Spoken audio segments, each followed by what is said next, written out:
Welcome to Spaghetti Launchers, the role-building podcast where we throw spaghetti at the wall and it's up to you what sticks. I'm Kyle. I'm Ethan. Today's episode, we will be discussing wizarding schools, magic schools, any young adult magical fiction setting. I feel like most of them end up there at some point in time. Or are entirely based there. That's also true. A lot of boarding school. I think a lot of people have a lot of issues with boarding school and express it through this type of fiction. Especially, I guess, if you live in the UK. Yeah. Obviously, Hogwarts is the biggest of them all. And I don't think we need to explain that one to you. No, I don't think we need to explain it. As a school, I actually think Hogwarts is incredibly boring. Reminiscing about it, not actually that interesting of a school in terms of how they actually teach. Yeah. In terms of how they actually, they've got moving castles and talking paintings, woo-hoo-hoo, that's all fucking set dressing. That actually has zero impact on the nature of education. They still sit in a fucking classroom. These people they can turn into cats and they're making you write essays on scrolls of parchment? What is, no. This is no, Hogwarts is the biggest waste of an opportunity. Welcome to this week's episode of Harry Potter Hot Takes, starring Ethan. Ethan has shockingly strong opinions on very small things. I think everybody has shockingly strong opinions on Harry Potter world building, including us. And that's an interesting take, and I'm not going to disagree with it. There are so many their classroom teaching is kind of shitty. Right. It's usually just, hey, just copy this. You have to go buy fucking textbooks. Yeah. Why? They're magic. They're magic. At least the fucking... So the other thing I will say, and let's talk about something that is at least a little bit more interesting. I think because they're described as space wizards, that this counts, that the Jedi Temple counts as a wizarding school or a magic school. Yeah. Because they do have a combination. They have libraries, they have things, but there's also, it's a very varied type of education. They do have some academic and historical learning, but it's also very physical. It's also very spiritual, and they are based with a master. And most importantly, they have holocrons where they can store, you could have a conversation and learn physics from Albert Einstein. Why is this? There are ghosts. Why are we writing on parchment? Why are we reading books? And why are they written as books and then we're writing in parchment? It makes no sense, Kyle. You're 100% right. It's all bullshit. Why aren't you talking to the ghost of Godric Gryffindor? Thank you. Why is he not teaching a Thank class? you. These are good hot takes. The daughter of Rowena Ravenclaw is one of the ghosts of Hogwarts. That feels to me like she would have some thoughts and big opinions about what her mother would have done. Yeah. What? No. Bullshit. Okay. Absolute hogwash. Which would be the great Hogwarts, name. but Well, I was going to say, which would also be the good name for a wizarding school is hogwash. Yeah, we in an episode that never made the air, we had a great wizarding school that we came up with called Blog Farts, which was a parody of Hogwarts. If you want to hear more about Blog Farts, let us know. As Kyle remembers, I forgot. We'll release the tape if we get enough information or enough requests. Release the blog fart cut. Release the blog fart cut. Zack Snyder, you got to run for your money. And then there's so many just nondescript, typical this is just a wizard school. And where it's there's the college of this, there's the college of that, and there's the college which makes Skyrim sense. has this, the magicians is I think definitely. terrible. I don't like the magicians. It has this. What if Harry Potter said fuck that magicians? The Name of the Wind also has the exact same thing. I never read that. It's great, but there's a place called The University, creatively named, and it's kind of just the same shit. Where it's it's a school where people learn magic. The magic is more grounded. Because I get it. The point, and there's something to be said here from a world building perspective, where you don't want your setting, unless the point of your story is to explore the exact nature of the setting. The setting is just a setting to tell the story, right? Yeah. If you have to, that's why Hogwarts works, because we still understand the basic premise of classes, homework, essays, tests, so that we're not worried about that. But they're also not fantasy books. They're mystery books. So with a fantasy setting. Right. But you see my point. Yeah, yeah. Right? Like So- there's no like, yeah, yeah. We've established the Hogwarts of it all pretty adamantly here, but it's a pretty universal concept. You get it. You're smart, right? Right? Yeah, no, they're way smarter than us. Can you guys want to take over? You guys want to come in? Yeah. Just write us and let us know if you want to take over. Understudy. Anyway, shout out quickly to, I assume you want to give a shout out to X-Men and Charles Xavier's School for the Gifted, Talented, whatever the fuck it's called. For gifted youngsters? Yeah, that one. Yeah. Yeah. Shout out to that. Always. Also a fun magic school. Yes, very much so. But all right, give me your tease. Zen Buddhism. Okay. What about you? Miss Frizzle goes capitalist. Say more. Go first. Keep going. Okay. Magic School Bus. If you've never seen it, On the magic school bus. it's great. PBS, the 90s? Question mark. 80s. 90s. Late 80s, 90s. Yeah, but it's Lizzie great. was her familiar. That's for sure. She was definitely some sort of eldritch being, and Lizzie the lizard was absolutely her familiar. That's been established. Okay, but it is a class gets on this magic school bus that can teleport them into anywhere and everywhere. I remember specifically the episode where they go inside the human body. Not just the human body, they go inside their classmate's body. Yeah, Which feels like a huge invasion of privacy to yes. me. They also go to Neptune or Pluto. They go to They go to Uranus. Yeah, they go to Uranus. My anus. Yeah, Uranus. But anyway, so it's a magic school bus that they use to learn. So take that concept. It's based on what's cool about it's experiential learning. Yeah, take that concept. And this is a wizard school that exists in a demi-plane. It's in its own plane of existence, this little pocket dimension. I'm already intrigued. And because it's a pocket dimension, it can open up basically anywhere. It just kind of moves around this liminal, like astral sea space. I don't know. The logistics of how it moves, I don't know. But it does move. And while it's doing that, there's a school just happening right here. You know, imagine you walked onto, we'll use it as a benchmark here, but like you walked onto the Hogwarts grounds and there's a school there, but the Hogwarts, like the grounds are moving and they're just going to go to another place. And they arrive and then the dimension kind of opens up again and you can just exit out into that place. So you can go from New York to LA in like 2 hours. It'll just pop up. Like, well, there you go. So the school exists here, and this ability exists here. But then the school is using this feature to fund its existence because it will teleport places and then charge people transport and say, hey, next stop, like a ship in the olden times would be like, where are you going? Where are you taking your cargo next? And then people could hop on and pay a fee to join you. They're showing up in New York and saying, hey, we're going to Miami now. If you'd like to go to Miami, like, here's the rate. And you can just get inside the demi-plane, sit there for a little bit, and then they go to Miami, you can get out. Okay, but where does the teaching happen? How does the teaching The teaching is happening right there, like right around this. This is like, they are doing the teleportation as a part of like is experiential learning. Like the students are doing this.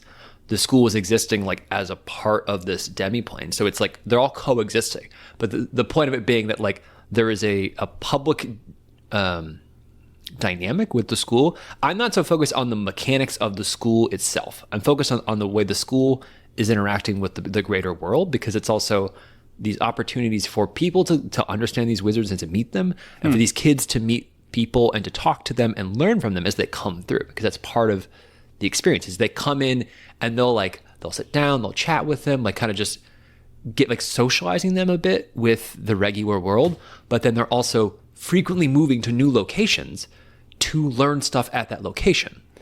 So you're teleporting, like you're going through the demi-plane and showing up at the far-flung edge of the world, and you might not have any passengers for that, but you're going there and you're like going out and you're like studying this glacier, and you are like learning ice magic on this glacier, and then you get back in the demi-plane and you go somewhere else and you go learn things like around the world, but you then are like getting extra supplies and all that with the like, so no one's paying anything to be there, and they also have magic so they can do shit, but then they're using like this income from this like passenger ship element to get more for them as well.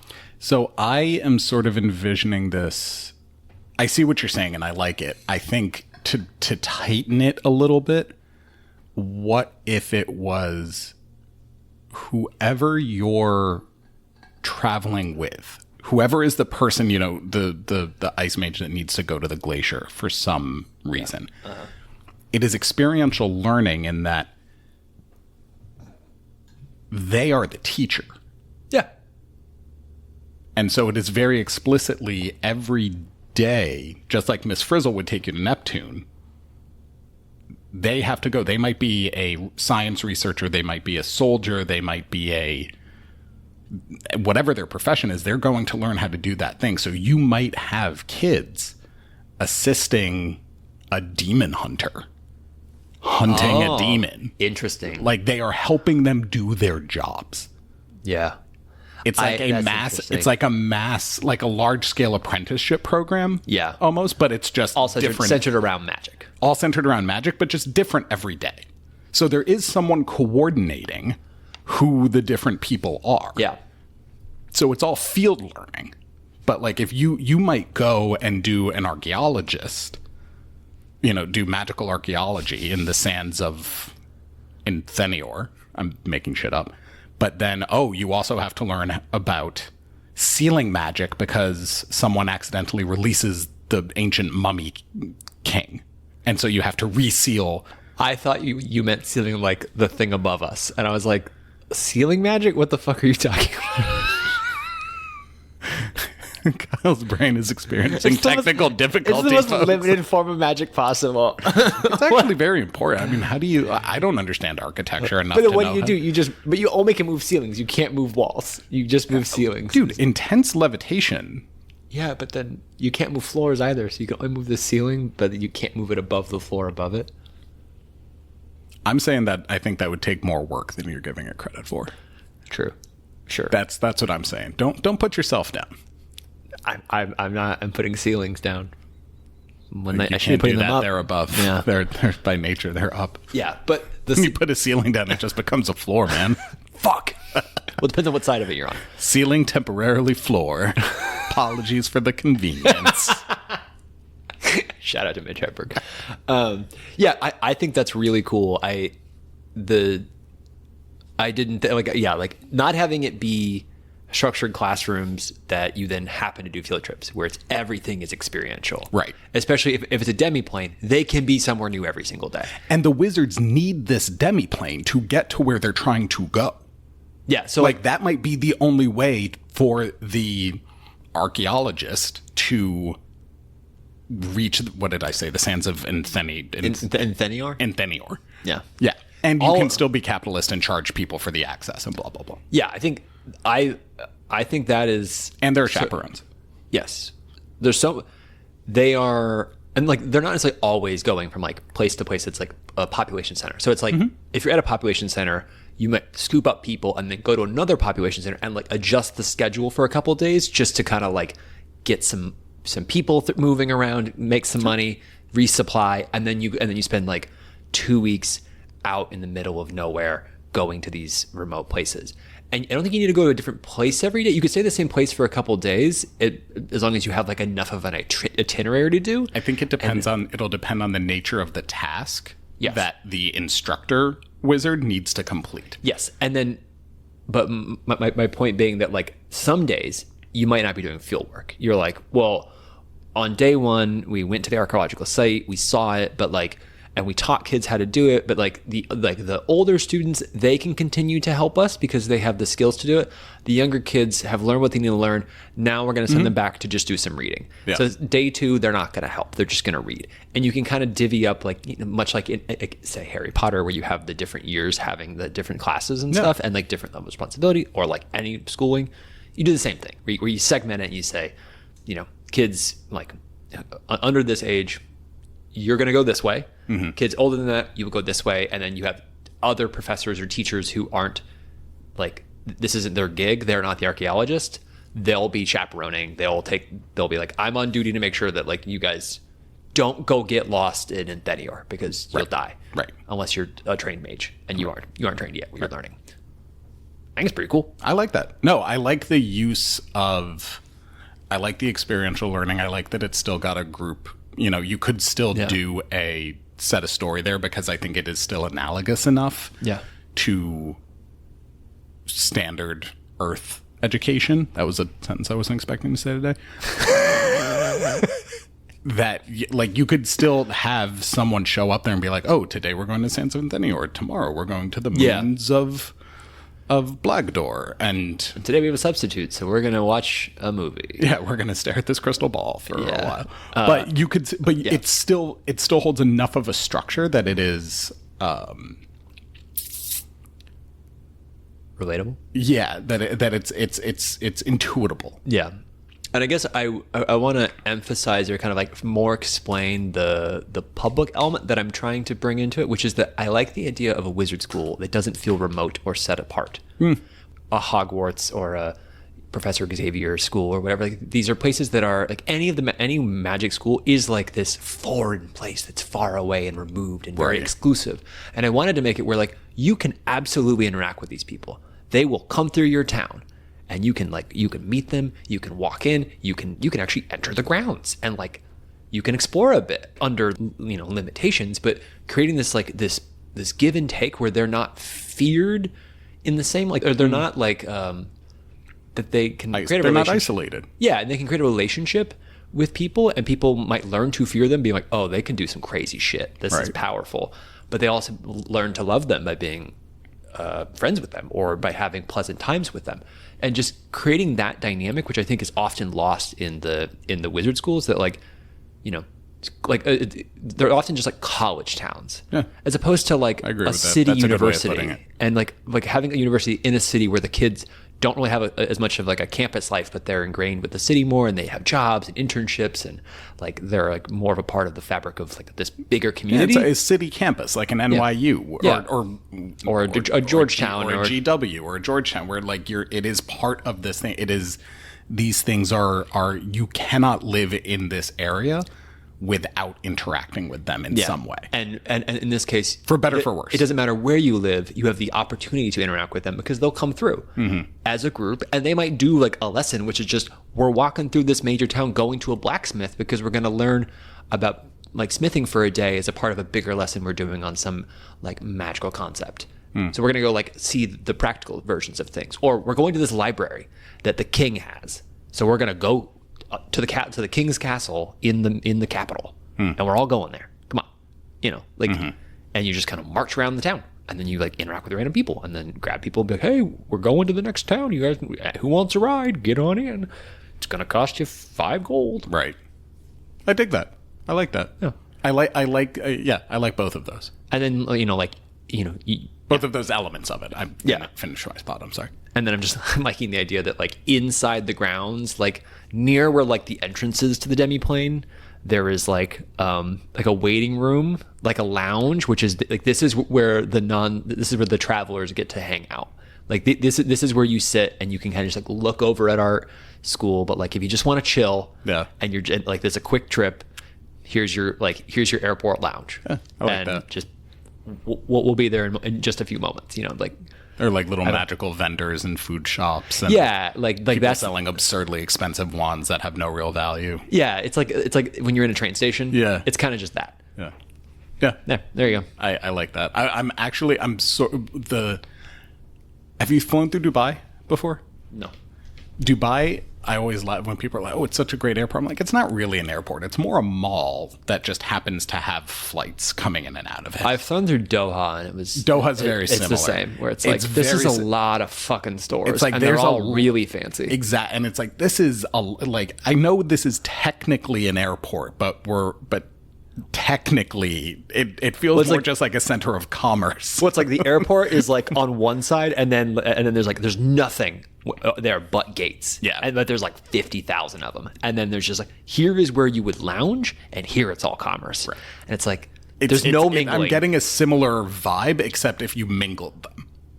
If you had that is not what I was expecting, but or you mean specifically for the waiting area? Yes. Oh, okay. Yeah. Except sure. Yeah. Why not? Yeah. So no, and it also reminds me there are programs that will have that will have, they're starting to come out and they're being explored in some city populations in different cities where sort of retirement communities are co-located with daycare. And so that people who are moving into retirement can assist with helping with the kids. And so it bridges generational gaps. It keeps people engaged, right? Like it's two birds, one stone kind of thing. And so this sort of feels, I like what you're doing here with the two birds, one stone of it. Like these people do need to get to these faraway locations.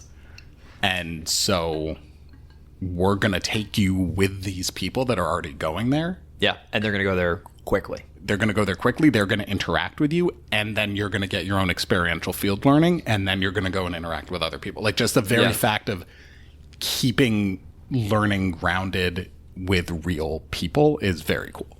Yeah. There you go. I like that. All right, Ethan. Tell me about your idea. No. Okay. Well, this was a good episode. What's stuck for you?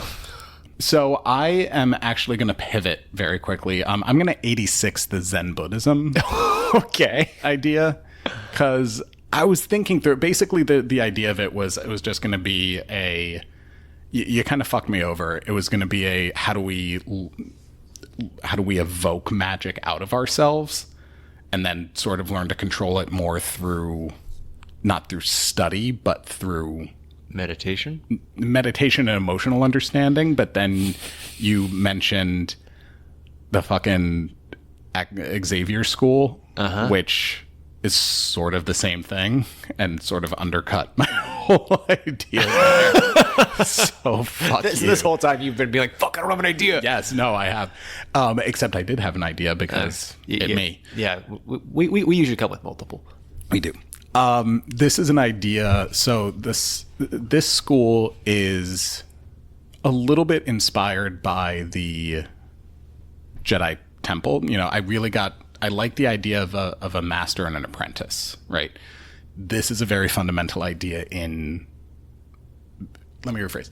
Pre-Hogwarts, this was a very fundamental concept of magical education. It was a wizard and the wizard's apprentice, right? It was it was a guild, it was a trade that you could learn, right? Yes. The Yen Sid, which is Disney backwards, the wizard apprentice, Mickey Mouse was a wizard apprentice. It was this whole thing, right? I want to bring that back a little bit, but I do want to go again towards the Jedi Temple route where there are lots of people mingling with lots of masters. When you enter the school, and the author can choose what age it is. If you want it to be 11, whatever.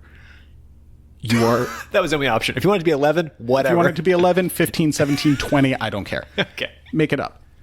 No one gives a shit.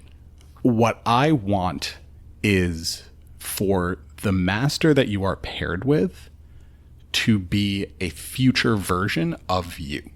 Okay. Like really thinking, all right, we've got magic here. Let's have magic actually change some things. Yeah. Right. And at each natural breaking point, I'm imagining a structure similar to, you have elementary school, middle school, high school, right? There are natural break points, and maybe it's every year, but at every year you sort of enter into, you are given a glimpse into the multiple divergent paths for your future based on the choices that you've made. Okay. This past year with your current master. And then you get to pick the next version of yourself that will be your master.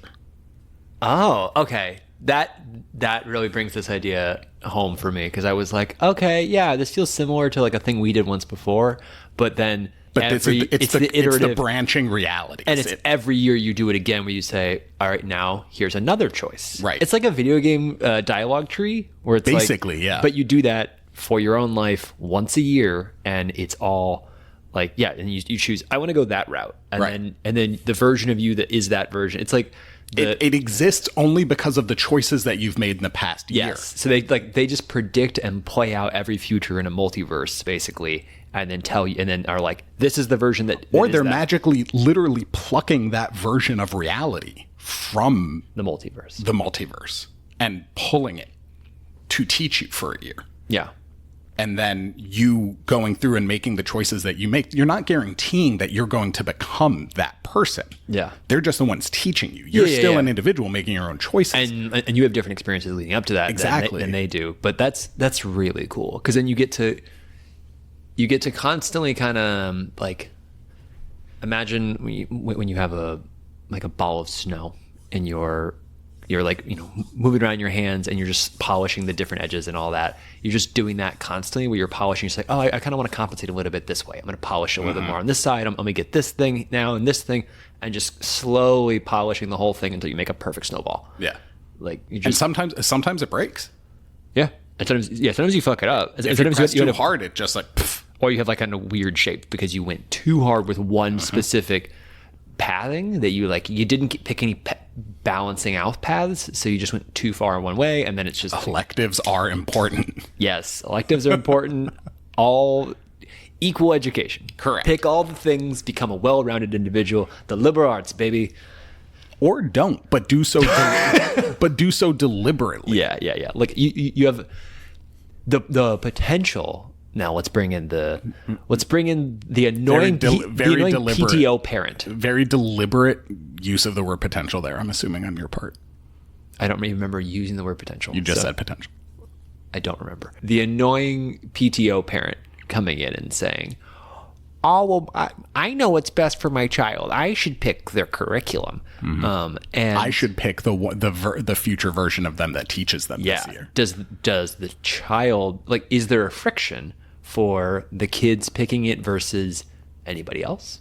Because what does the kid know? I think that's a good question. I hadn't thought that far ahead. Especially, maybe that's a question of what age do they start it? Because if they start it at 18, then who cares? Yeah. But if they started at 10, maybe a little bit dicey. Because also, I don't know that I would trust a 5-year-old to decide. No, I wouldn't trust a 5-year-old. I think, let's say that up until 10, you're still going through basic magical education, because like you need to know. It's like there's the initiation, the change that happens. It's like when you enroll in high school and then all of a sudden things feel a lot different. But it's in this case, it's because you have now enrolled in this multiverse mentorship program. Basically, yeah. And you've transitioned from it's like when you go from being in high school to being in college and you're like, what is with all this freedom and this different... Now I have choice. And also I go to class like once a week for this class, not every day. And like the very different. The shift in how you get educated. And maybe that's like, this is a thing that happens. Like you get the typical magical education up until 18 and then you're like, okay, or like 17 or whatever. And now you're like, okay, now here's what you get. Well, and I think it's more, I think that, and the other thing that is subtly inspiring this is more the martial art belt system, because everyone always thinks like, oh, you get a black belt, that means that you've mastered it. No, that means that you're ready to start learning, because you've finally mastered all of the basics to a sufficient level. Like that's what a black belt actually means.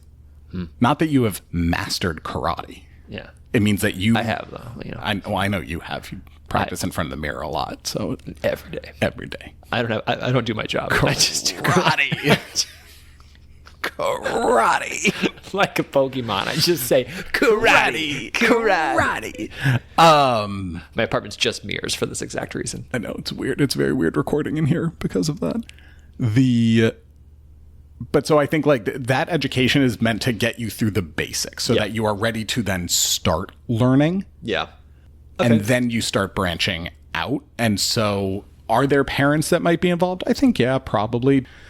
I think just like in a normal education, like you'd sort of figure it out. Well, okay. So here's where I would maybe really push hard for it should be later that you get the mentor thing, because the version of you don't become, I think, unique enough, and you're like it's like you need to just also do like the basic human development up and like it's like how different are you from ages 18 to 19 to 20 to 21 22 like versus earlier on they're just like biological changes, but like intellectually the changes are quite minimal, and you're so malleable that and you would be so easily persuaded by whatever mentor you pick, where like you might go like much like the shaving of a snowball analogy.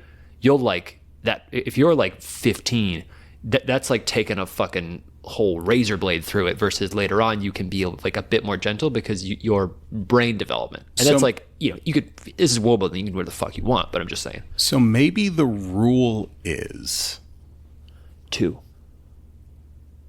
A master and an apprentice. Yeah. Maybe the rule is the first mentor you have is always from, it's sort of like a 6 degrees of separation, where there are the multiverse is nodes on a map. Like there are different diverging realities and branch points. Your first mentor can be no more than 1 node away from you. Like it has to be from the closest diverging branch. Interesting. Right. And then each year you gain the ability to go more branches away from your current reality. Now that we're talking about this, I'm like realizing how far in the weeds this is mechanically that probably will never be relevant in a story building. Never. In a story. I just want to, so like, I'm going to summarize a bit, I think, which I think will be helpful.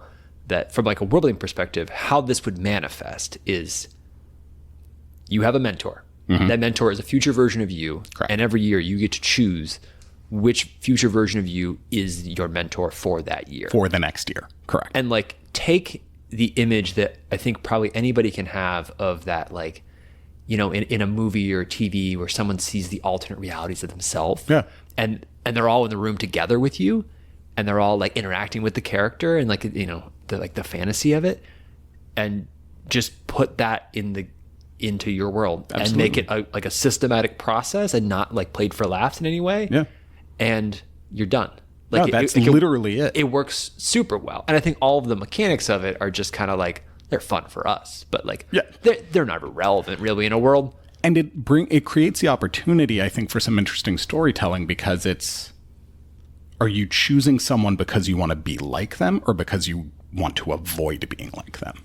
Or because you think, hey, that seems different than what I got last time. Right. And I am just curious because it's 4 of them feel a little bit similar, and like the nuance isn't super present in the initial presentation of them in this like choice moment. And the other one's like, oh, that's clearly very different. Right. I'm in cooking school right now. How did I end up a dictator over here? Okay, so I'm going to pick this one because I'm very curious now. Yeah, I'm very confused. I do not understand. How did that go? So many questions. That's like an extreme example, but it makes the point. Yes.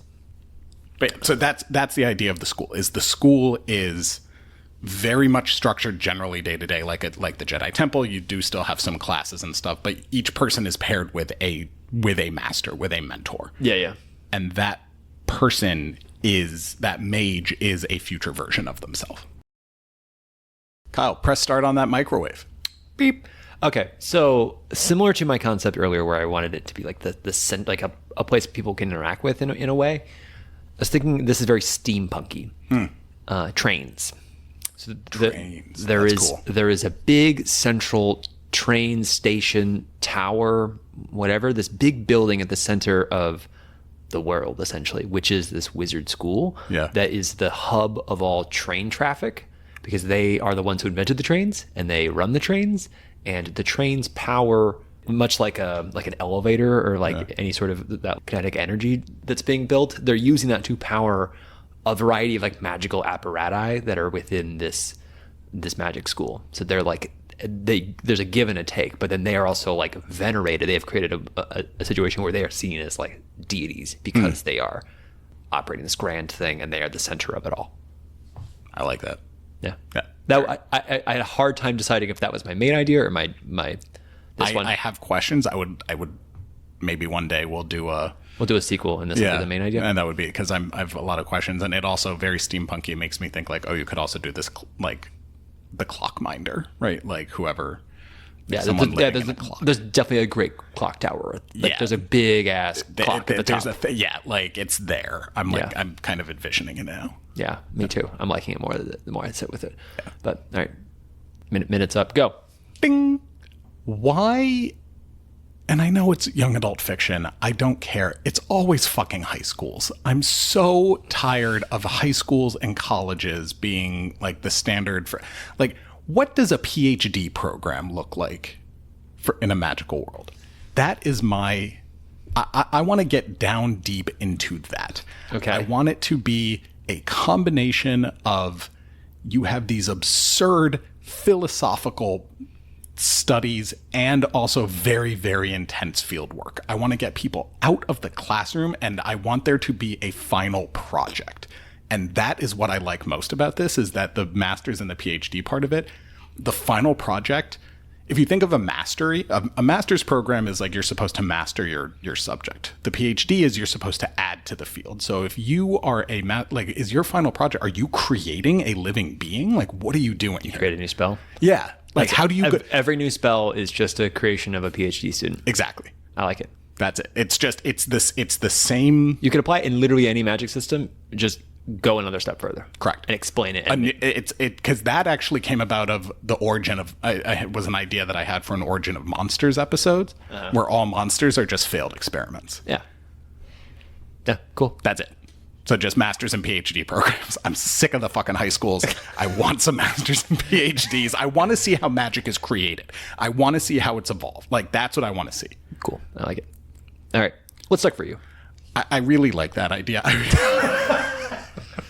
Don't you love it when, like, it's the last thing that we each say, where we're like, I love what I just said. I love that. I love what I just said. I want to know how magic is created. Like, as you think about it, let's even go back to Harry Potter for a second.